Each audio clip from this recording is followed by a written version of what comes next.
I remember growing up how I was always constantly teased that I was too dark, and to be honest, I told myself when I grew up I was going to bleach my skin. So body dysmorphic disorder involves excessive grooming, excessive makeup to cover up the perceived flaw, constantly seeking reassurance from people, always checking the nose, always checking the lips, spending several hours of the day and always thinking about it, preoccupied with this, such that they may not even be able to go out. They always believing that other people are judging them based on their physical appearance, and it occurs in both genders. So don't think it's only females that is affected with body dysmorphic disorder. It could also affect males, especially the muscular type. Some of them will feel they call it muscle dysmorphia. So what can you do about this? Hi, I'm DrToyinShonubi. Welcome back to my YouTube channel. Today I'm discussing something quite very important and something I think it will be interesting for you to know. So it's about body image, and so over time we've realized people doing a lot of plastic surgery, body enhancement procedures, and BBL, and repairing the nose, some body parts to make them feel good. So I want to look at the mental health aspect of it today and see how it is related to mental health and what can be done about it.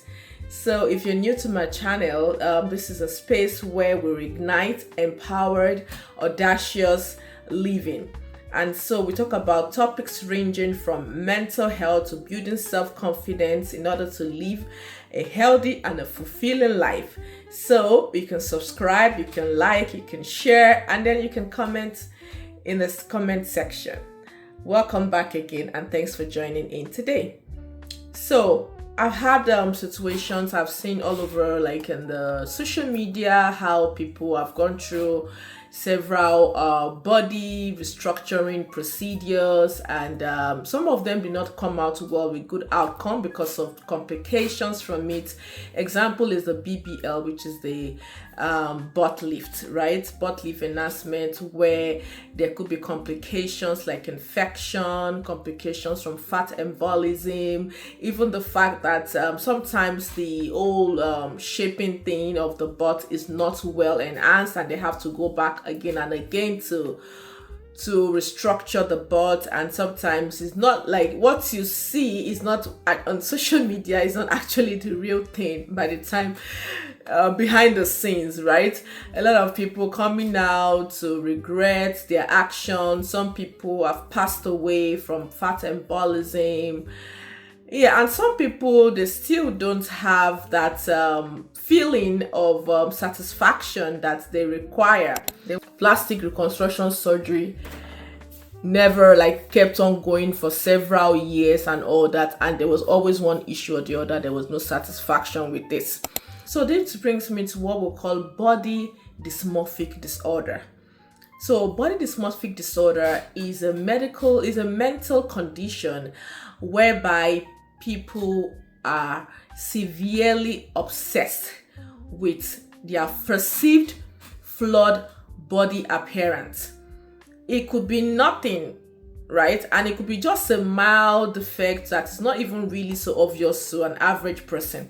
But they are so preoccupied with this body appearance that they often find themselves always mirror checking, spending several hours of the day trying to assess, or they could even be overly comparing themselves with other people, right? And then spending several hours of the day on this also involves excessive grooming, excessive makeup to cover up the perceived flaw, constantly seeking reassurance from people, always checking the perceived object or body part that is flawed, like the nose, always checking the nose, always checking the lips,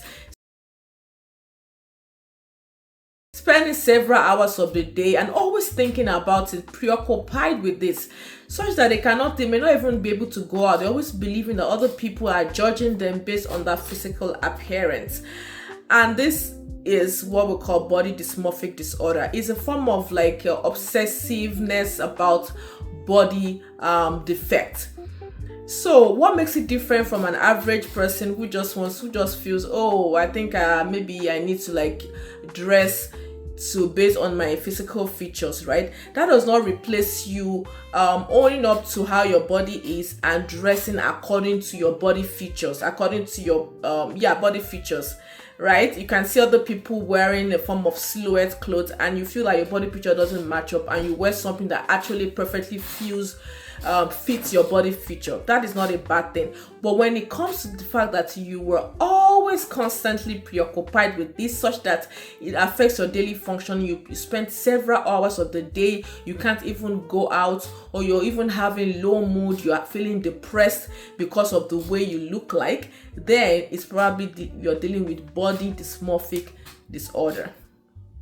And the truth about it is that unfortunately there's no amount of reassurance, no amount of like fixing, camouflaging, making up, plastic surgery that would fill in that void of being flawed. So what is the prevalence of this? It could be like overall like 2%, and it occurs in both genders. So don't think it's only females that is affected with body dysmorphic disorder. It could also affect males, especially the muscular type. Some of them will feel they call it muscle dysmorphia, when they feel like they've not had enough muscle. They keep going to the gym, taking steroids and all that just to build that muscle, when it's obvious and apparent to other people that they have some level of muscle mass, but they just always constantly excessively exercising, taking all sorts to build that muscle that they perceived is not there. That is mostly exclusive to males compared to females. And it could occur like in dermatology patients, people who see skin doctors, like up to like 3 to 16% of that. And then also in plastic, so of course cosmetic surgery specialty, those who see plastic surgeons and all that, about 3 to 15% or 16% have body dysmorphic disorder. There were speculations that one of the music legend probably may have this BDD, body dysmorphic disorder, because of the recurrent reconstructuring of the nose. And some people have the opinion that the whitening of the skin was because of the skin disorder that it had called vitiligo, and they had to like whitening the skin so that everything could measure up in terms of the different skin tone, the dark brown, and then also the whitish skin discoloration, depigmentation that vitiligo could cause. But in the long run, it was realized that multiple surgeries was done, especially for the nose reconstructuring. Every time there's always one issue or the other, always going back to the plastic surgeon to do the nose reconstruction, to the point that it even got to a point that they could not breathe because of the severe complications from the nose reconstructing. Well, I wouldn't know if it was due to body dysmorphic disorder or the other medical condition that warranted that, but it's been realized looking at the trend that the several repeated plastic reconstruction surgery never kept on going for several years and all that, and there was always one issue or the other. There was no satisfaction with this. I'm not saying that enhancing some part of the body is bad. There are some procedures that actually needed. For example, some people have defects in their arm, they needed to see, on their hand they need to see plastic surgeon. For example, I've seen people who have Dupuytren's contracture that they really need to have a release. Some people, they were born with some defect in their legs, in their feet, they needed to see a specialist to repair that. I'm not saying you should not do that, but I'm talking about when obviously this is, for example, somebody believing that their nose is big and they can't even go out. They're always probably using something to cover, looking for a mask, or always preoccupied with that. And to an average person, they don't really look like it. So what can you do about this, right? The truth about it is that doing all those surgeries or whatever, or seeking reassurance, for these people with body dysmorphic disorder, it does not solve it. You find them always going back to always wanting to do another second one or redo it, or they find something else. They are always, especially those who have the money to do that, that's when you know that there's a problem, right? Because they're never content. The surgery will not solve that void. And why can somebody have this disorder? Someone can have this disorder if they grew up in an environment where they've been like criticized often, where they've been bullied. Maybe they've been laughed at the way they look, they're too tall, too dark, too this, too that. I remember growing up how I was always constantly teased that I was too dark. And to be honest, I told myself when I grew up I was going to bleach my skin. But thankfully I was able to snap out of that thought. And seriously, I really thought about it, to be honest.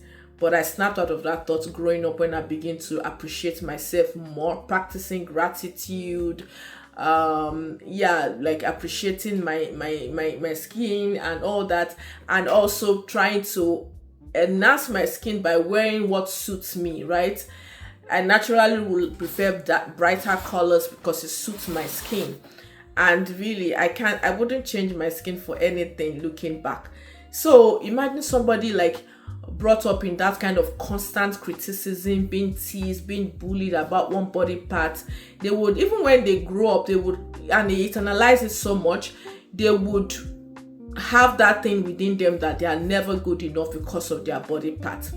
Or someone who has been like sexually abused or suffer emotional neglect, child abuse, could also have the tendency to have body dysmorphic disorder. There are other causes could be family history of maybe OCD, could predispose someone to having body dysmorphic disorder. Also, the biological cause could be some issues with the visualization or visual spacing in the brain. The part of the brain that's in the occipital cortex where the vision is. There's some studies that suggest that there's low activation on that area. So that's a biological or genetic or like the causes that has to do with the chemicals in the brain. So how do you go about this? Now, this is the problem, right? The problem is already there. It's affecting your functioning. You're not able to relate with people, get into relationships, go out, and sometimes it's associated with the depression, because somebody who is not able to function will feel depressed. It could be associated with social anxiety, where they feel they are constantly being judged. You can go to my YouTube channel on social anxiety for more information on that.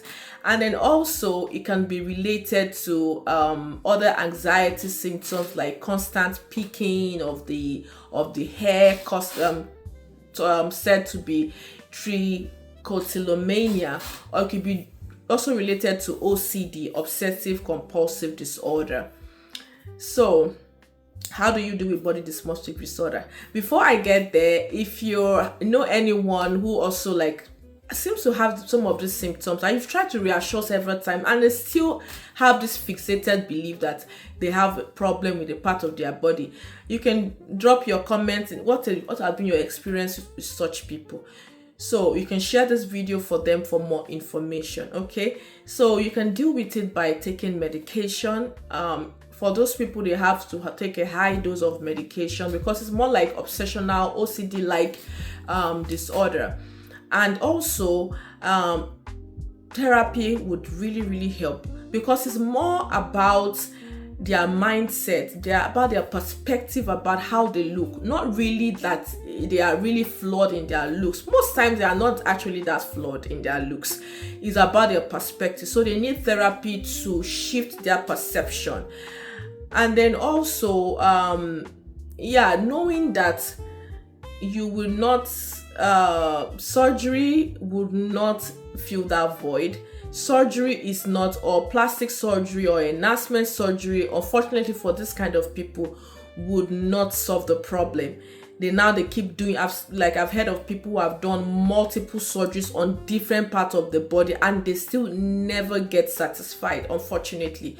So addressing the root of the matter, also building your self-esteem, because this also can be rooted in low self-esteem and perfectionism, believing that you have to be perfect, knowing fully well that not everybody is perfect. Even for me, I am not perfect. There's some part of my body that I have come to accept, right? So practice self-acceptance.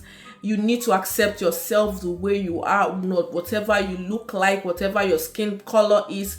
If you don't accept yourself, nobody will accept you, right? You have to accept yourself within you, accept your flaws. It's not about you lying to yourself, but accepting your flaws and knowing that regardless, you are valuable. Your value does not depend on how you look. Your value lies within, right? The value that you create to people, making people happy, smile, and being the best version of yourself, contributing meaningfully to your friends, family, relationships, does not depend on how you look. So you have to accept yourself, create that value from inside. If you need a help with that, with self-acceptance, self-compassion, building self-esteem, you can join my mentorship group where we can work hand in hand. It's a group mentorship group where we talk about life in general, how to improve your self-confidence, your mental health resilience, building skills to be able to navigate this life challenges that deepens your mental health. So I'm going to leave the link in my comment section and you can join that. So I hope with this you're able to realize that the surgery, the multiple, even if you have the money, does not solve anything. You have to build the value from inside.